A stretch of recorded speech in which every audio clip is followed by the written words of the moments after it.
and the gang from Slovenia.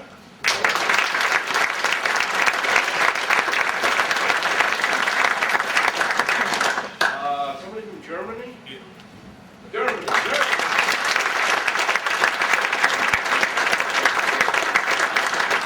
France? We have France? France? Yeah.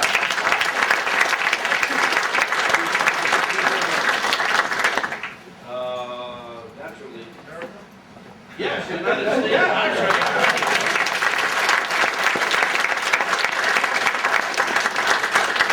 Anybody from Ireland? Ireland? Scotland? Ireland? Scotland? Anybody Scotland? Wales? Wales? There you go. Any country I did not mention other than the UK. UK, raise your hand. You know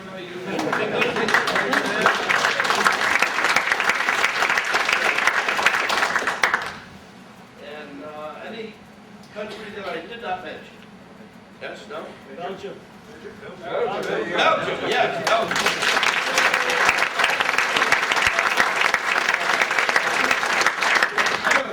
I thank the man that really put this on. The man that put all this together, it was his idea. Is Grandmaster here, Paul, give him right.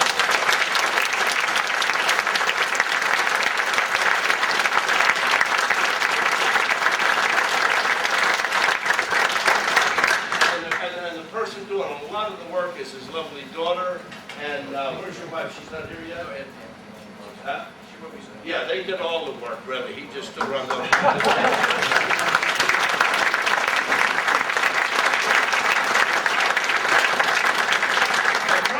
Paul Bowman's students, raise your hand. You probably had to put up with grief for a week or two, right? Did you put grief for a week or two? We got to do this. We got to do that. We got to do this. When you pair off, you're going to pair off and work on pressure points. And by the way, I have things on sale. If you're interested, you're going to get the best buy on my videos you'll ever get. The videos sell in the U.S. for $100, some for $60. We're going to sell them for 15 pounds. Because I'm going from video to DVD, and I'm unloading them, but the knowledge is still there. People still have the video recorder. So if you are interested, 15 pounds, anyone, the $100 one, 15 pounds, $60 one, 15 pounds. So we're unloading them, and I have some of my books that you should be reading and studying to learn the pressure points. Every martial art in the world should be doing pressure points. I don't care what art you do. Whatever art you do, you should be doing pressure points. Pressure points are the weaknesses of the human body. We teach 361 pressure points all over the human body. They all will serve various purposes. Some pressure points only need a touch. That's it. If you hit it, it doesn't make it work easier. So there's touch pressure points. That's why we did not figure this out or get it by accident. A touch pressure point only needs touched. I could show you some books written by people saying if there's a nerve or pressure point, punch it. That's not right. That's a touch pressure point. Some pressure points that need touched, they have a receptor there. You have a receptor, well in fact you have millions of receptors all over your body. Those receptors monitor your muscle action, your joint action, every motion of your body. They even monitor this room, the heat. If the room is too hot, you'll sweat. If the room is cold, your motor turns on. Those pressure points do that. We teach you how to use pressure points to trick the body into thinking things are happening. That's what pressure points are about. We're tricking the human body. Some pressure points need rubbed. Some need hit. A hit one needs hit, a rub one needs rubbed, and a touch one needs touch. That's how it works. Throughout the weekend, we have some of the best instructors, I think, in the world. Professor Wally J. A lot of you have heard about him. If you haven't, Wally J said I have the best trade organization in the world, because you can go to other organizations and they have one or two people that they can point to that are real good. But I've made it a point to train all the people at the top, all of my organizational people, so they can go train people and educate them. We were missing a big chunk of the martial arts. After World War II, they did not teach the martial arts to people outside, Americans, Europeans. I could even show you books where it says, do not teach these techniques to Europeans and Americans. That's actual words in there. And you do what you want with that, but after the war, a lot of people thought that their Japanese instructor or whatever taught them all these secrets and taught them this. They didn't teach them anything except the physical part of the art. The kata and the forms that people do are a roadmap to the human body. If I'm going to drive from here to Surrey, I'm going to need a map. And I figure out how to go. A kata, as you go through the motions and the moves, is a roadmap to the human body and the weaknesses and the pressure points. What you have to understand, and we're making this quick, because as each person teaches, they will tell you this is a move, that's a move, and you'll work on technique after technique after technique all weekend long. The thing that's most important is angle and direction. Almost none of the pressure points are hit straight on. But it is the weirdest, oddest moves that we did as martial artists that now will become the most serious and the most deadly move. And in the katas and forms, you have to have an open mind if you're in this room. As Bruce Lee once said, if you come to train, dump the tea out of the cup. You've all heard that phrase. If your cup's full, you're not going to learn anything. So you left all your knowledge out there if you're new here. You want to put some new tea in the cup. Bruce Lee introduced me to Professor Wally J. And somebody asked me about Bruce Lee. I want to bring this up quick.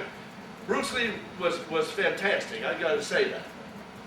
I only trained with him 3 times. But he did what everybody strived for back then. He could use either hand the same. If you watch his movies, you can see it. But I sparred with him. If he hit you with a left or a right, you didn't know which one hit you. You put on a blindfold and he hit you. It could have been a left or right. You wouldn't have known. He really had equal power. Everybody strives for that. And if he kicked you with either foot, you didn't know which foot it was because they both hurt. And he's the first guy kicked me behind the head. I actually thought somebody did it back there. I'm telling you right, that's a true story. I sparred with him and he kicked me so fast in the head I didn't see it go. And I actually looked, I thought the guy back here hit me. Well, there's fighting 2 people. Bruce Lee's theory, and that's what introduced me to Professor J. Bruce Lee said the answer to everybody is on this mat. You people are on the mat, so you got to be proud of yourselves. You're here, you're on the mat, you're ready to do it. All the people that don't come on the mat like to talk about it. Bruce Lee said that back in the 50s, 60s. They like to talk about it. The minute you say, let's get on the mat, they have all kinds of reasons, all kinds of excuses. And when he introduced me to Professor Wally J., he actually told me, he said, Wally J., if you ask him a question, he said, get you up on the mat to demonstrate it. He don't answer it. He answers it on the mat. Bruce Lee told me that. And that's how I ended up meeting Professor Wally J. And then naturally his son Leon J. will be here tomorrow. And the rest is history. I got introduced in 1972 to a man named Hohan Soken. I was training with one of his top students out of Okinawa, and we all chipped in to bring Hohan Soken to the United States. Hohan Soken sat me down. I'm going to make all this short. It's in the books. He said to me, it hurts me here that you do such perfect form. 1969 through 1972, I was national forms champion in my country. I won every big tournament. In fact, I won fighting trophies, form trophies, breaking trophies. And Hohan Soken sat me down with a bunch of my students there and said he feels bad in his heart that I don't know what I'm doing. And I thought to myself, I bet you he don't know I have 300 trophies.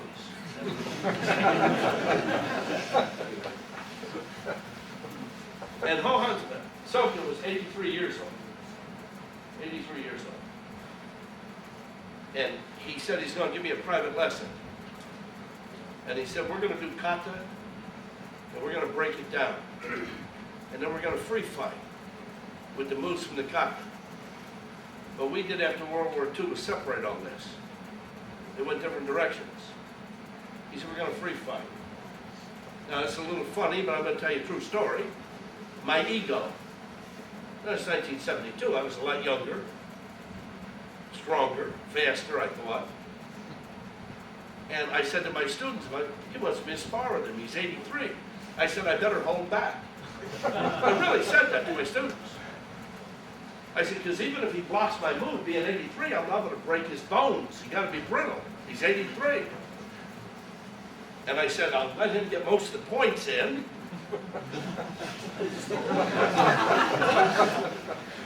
Well, to make a long story short, my game plan didn't work. My game plan didn't work. And he took me in a room, beat the snot out of me. And it was pressure points. It was pressure points. And I went out and I told my students, I said, whatever weapon he has, we don't have. I said, we're going to get it, but we don't have it. And then it took me into medical research, acupuncture research. Hohan Soken left me notes to study, to move to do the pressure points, and gave me the opening how they were in the qoute. All about 1983, I needed answers. I didn't have all the answers. There were things I was missing that Hohan Soken died and didn't tell me. And Seiyu Miyata came into my path. It was almost like I had to do certain things in my life. And Seiyu Miyata is the one that gave me the answers. He said, when you move sideways in a kata, or kick sideways in a kata, you don't have an opponent over here. Your opponent's here, you go sideways to kick him to hurt him. If I kick this guy here, I might hurt him, but if I turn sideways with the same kick, I can break his leg. And those are the answers I got from Miyata. When you do two moves in the kata, don't mean you have two opponents. It means it works on either side of this man.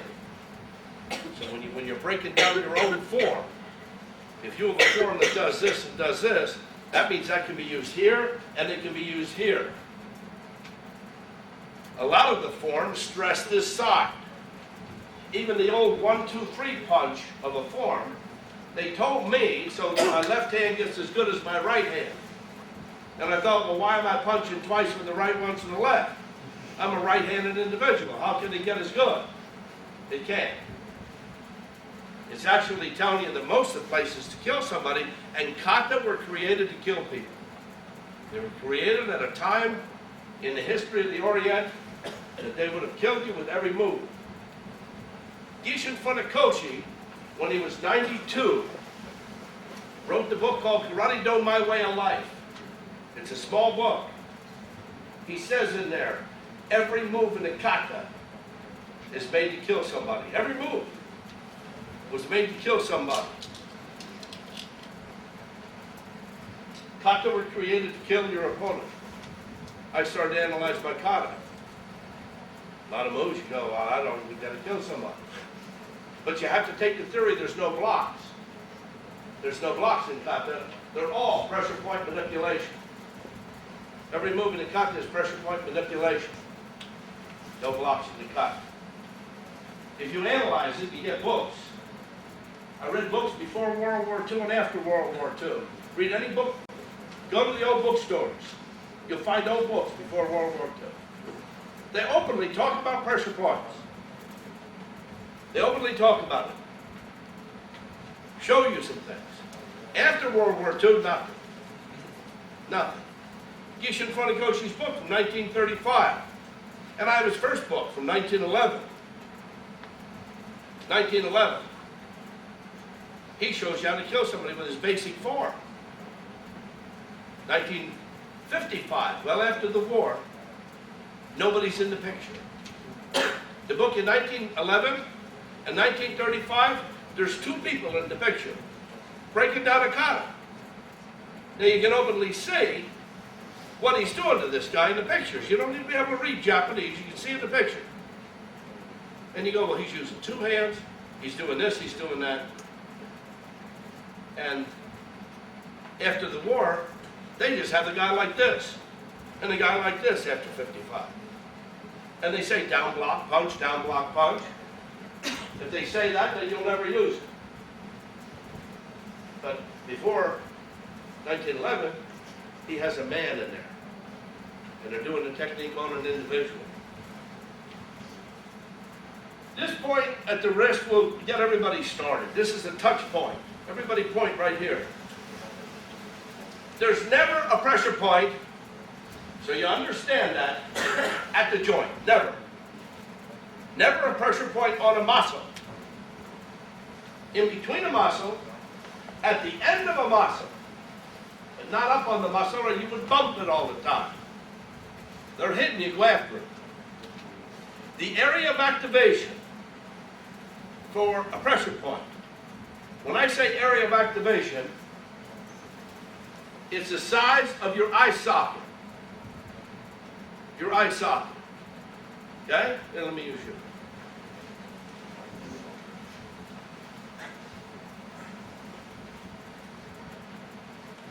This whole eye socket. If I take a, what coin do you have over here? In the U.S. I use a quarter, 25-cent piece. But if you have a 25-cent U.S. coin, it would sit and fill his eye socket.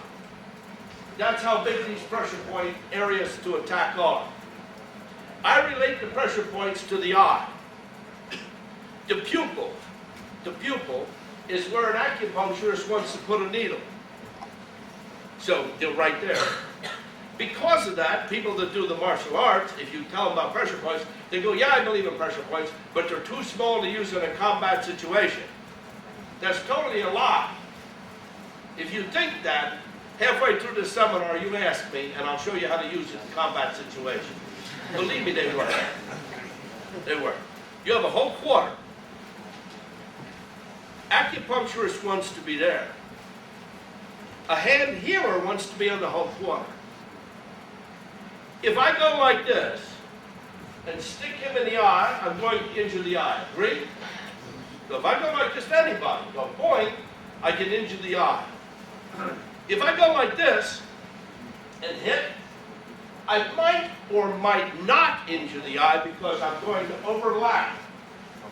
The biggest mistake people make with pressure points, if you have a big hand and you have a little person, you overlap. The big person has to learn to use one knuckle. One knuckle. Just this knuckle. Just this knuckle. Not the entire fist. That would be overlapping. But if I go like that, I injure the eye. But I can go like that and just whip this finger anywhere in that eye socket. And he will go like that. Agreed? Yes. So it's accuracy. That's the area you have for these pressure points. You have a whole eye socket. I look at you as 361 eyeballs looking at me. That's what I look at.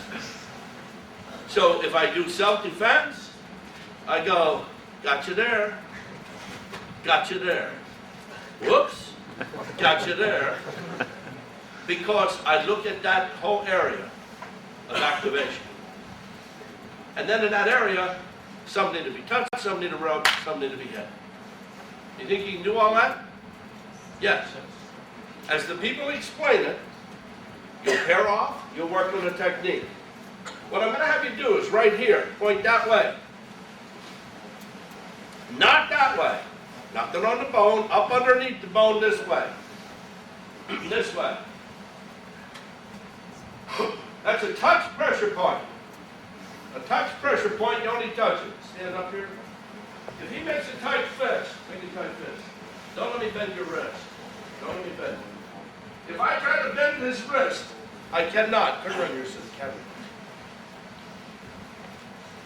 If I try to bend, strong. But if I touch, 1 second I have it bent and control the wrist. 1 second. The name of my first book is called Kyusho Jitsu. That means 1 second fighting. That means he touches you, when you touch him, it should be back in your favor right away. Why are pressure points important? You teach women, you teach the children. I teach police now, I teach security people all over the world.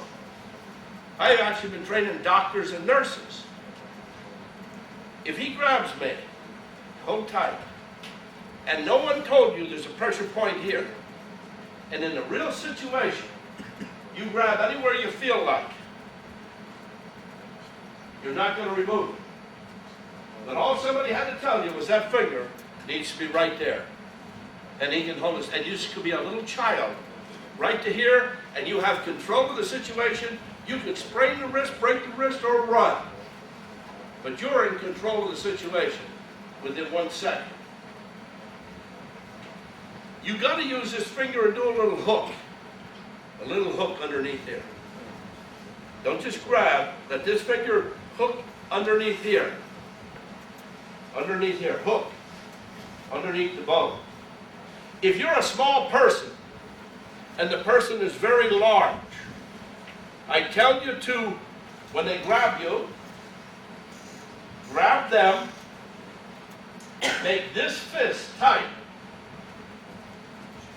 and use that fist to push this finger into the point properly. That's what I teach children, small women, small men.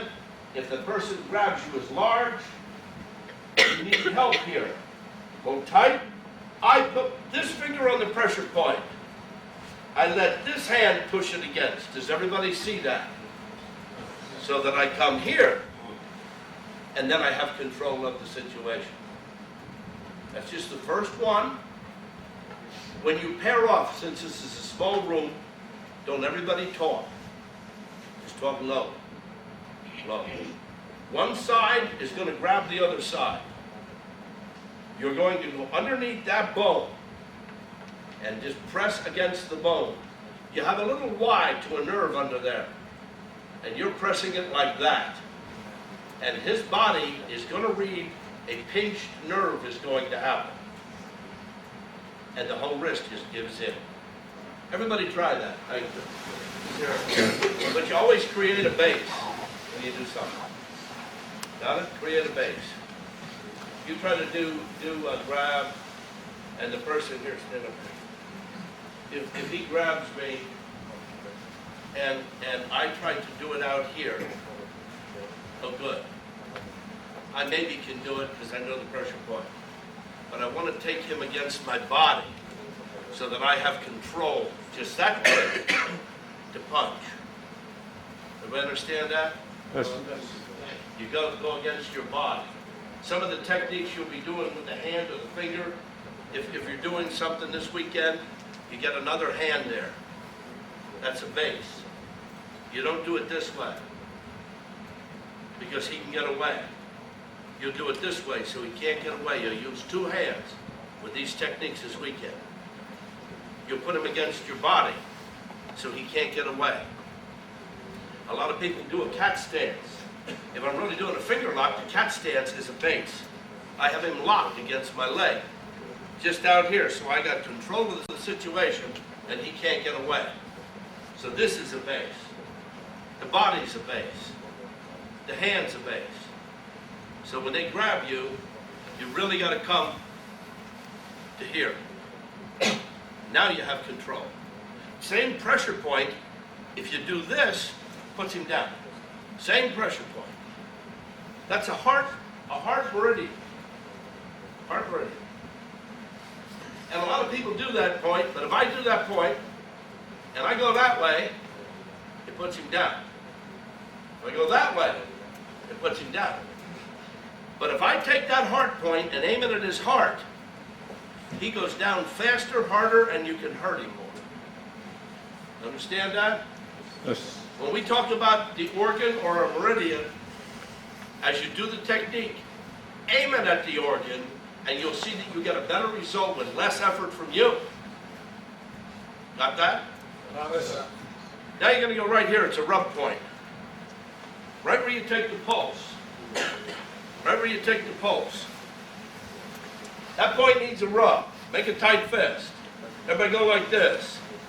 Not this. No, you guy's going, I'm going to be good at this. It's right here. It's right here. I have to get my jokes out of the way fast, because all these people are stealing my jokes. They really are. I don't care if they take the pressure points. They even do videos, and they put my jokes on their video. One of my instructors went to France and taught 8 seminars and used all my jokes. Right before I get off the plane, I was told I don't have any jokes. They'll think you're copying him. I had to come up with new jokes right on the spot. When you get this point, it's a rub. So you're going to have a guy grab you like that. You're going to make a fist. And you're going to rub up and down this way. You're going to go right here. And it releases. This will release. Make a fist. This point releases the fist and makes it open. And it makes you go to sleep when you do it hard, with intent. Makes it a little sleepy. And the faster you rub it, the faster you have control and the legs bend. So he can't kick you, and he releases. When somebody grabs you,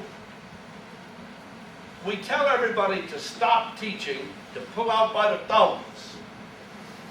If he lets go of me, I'll go flying, right? That means he's controlling me. But if I go like this, and he can try to resist, and I go like that, I can hit him. He'll run into my hand. And he cannot stop me from doing that. Both hands, bang. I have it. Got that? So what you're going to do, same side arm grab right here. You're going to turn this up a little bit. You're allowed to move this hand. Go right to here. Right to here. And just rub that direction, up and down. Right here, up and down. Everybody do it. They're nerves. We're attacking nerves in the human body. A pressure point is a place where a nerve ends in the skin. A pressure point is a place where a nerve does that, a letter Y. A pressure point is a place where 2 nerves cross. Got that? Angle and direction is important. If it's a nerve crossing, we go right in and hammer them together. It sends pain 4 directions. If it's a Y, we cut into it that way, so it joins these 2 to send pain. If it's the ending, you have to follow it. You have to follow it. Sometimes the nerve ends like that. I say, how would you hit this guy? And they tell me I hit him with an uppercut. I hit him with a right cross, a left cross. Pain on your nerves only travels 1/3 the length of the nerve. That's your safety device. You have a guy here and you hit him with an uppercut, that's only 1/3. You hit him this way, over and down, you send the pain right past that 1/3 to the source. And that's where you have to use restraint. Have you been hitting the solar plex and it hurts? Yes? Well, you probably hit the wrong angle and direction. The angle and direction's down. That'll drop you down to your knees and make you throw up. So that's angle and direction. You hit somebody into the solar plex, they can take it, sometimes not. You hook down and it'll be this way, and they'll drop down. Here's a hit point. The hit point. We're going to attack it with the back of the arm, so hold your right arm out. Bend this a little bit because that tightens this. When they grab you, what I want you to do, when they grab, you're going to hit with the back of the arm. In a combat situation, I would hit him with these knuckles. But we can't do that in a seminar. I could injure him. Because where we're attacking is right here. This is where the tendon holds that muscle in place. This is where the radial nerve passes through. And you're allowed, if he grabs you like that, turn that hand up a little bit, and attack right there. It controls his fist. His fist will do that. He has no choice. Hold tight. When you do it, you do not bend your back. Some of you, when you did this technique, were doing this. You were going. Don't bend your back if you're doing the technique. Let the man you're doing it to bend his back. If I hit that point, my hand wants to stay right here to attack. I don't want to go like this. I don't want to follow it down. I want to remove him from me. He grabbed, removal, bang. Technique's hit. If they grab you over here, that point's still over there. These go. How many moves in qoute go like that? He grabs, boom.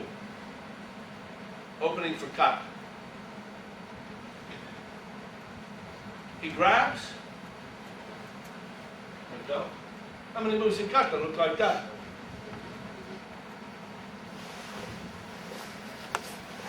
He grabs, qoute. When they taught this move, they said block. Block. Nobody would use that as a block. The knuckles are aimed the right direction. He grabs, knuckles. I'm going to use that so I don't injure.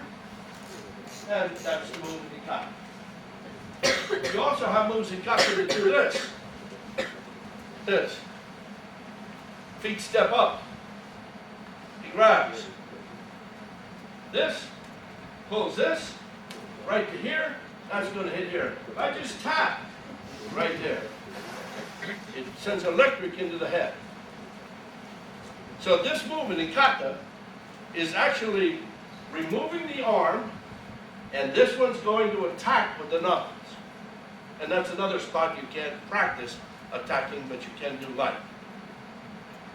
So when you do this in the qoute, you're doing a serious self-defense that will work in the street. But yet when you ask people this move, they'll tell you it's double blocking. If you think it's double blocking, you'll never use it. But if somebody grabs you, you boom, bang, and run these knuckles under that eye, you'll take him out. Right in the eye. So what I want you to do, have the person grab you. Back of the arm, right here. Just like that. Use this. Don't use this, because we don't want to injure. Don't want to make it, it'll make it black and blue if you knuckle. You could injure the tendon. You could injure the nerve. You could injure the muscle.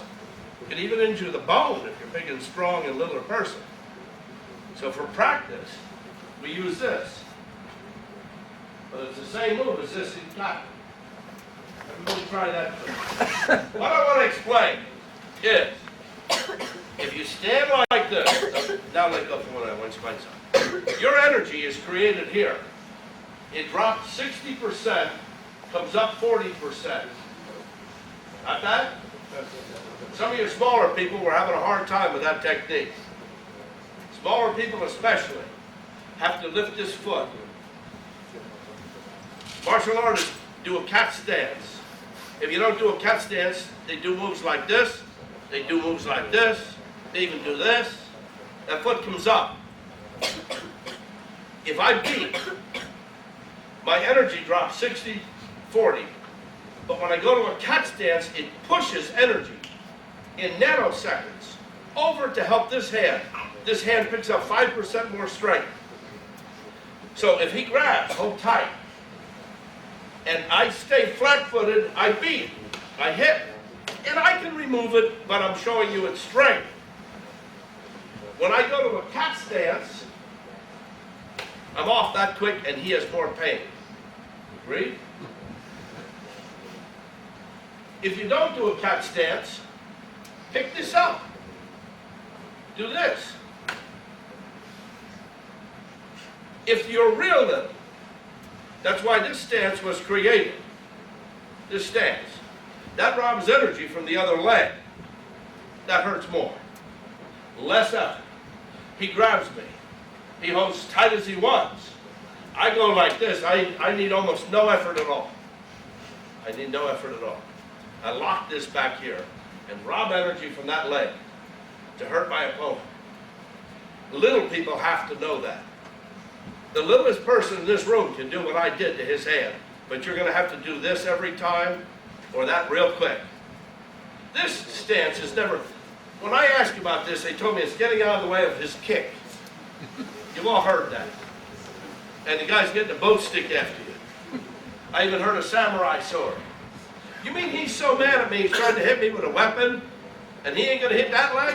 I mean, that's the stupid meanings they give us.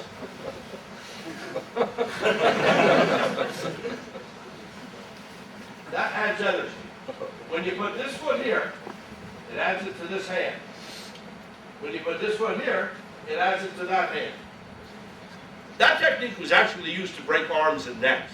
That's why the kata goes like that.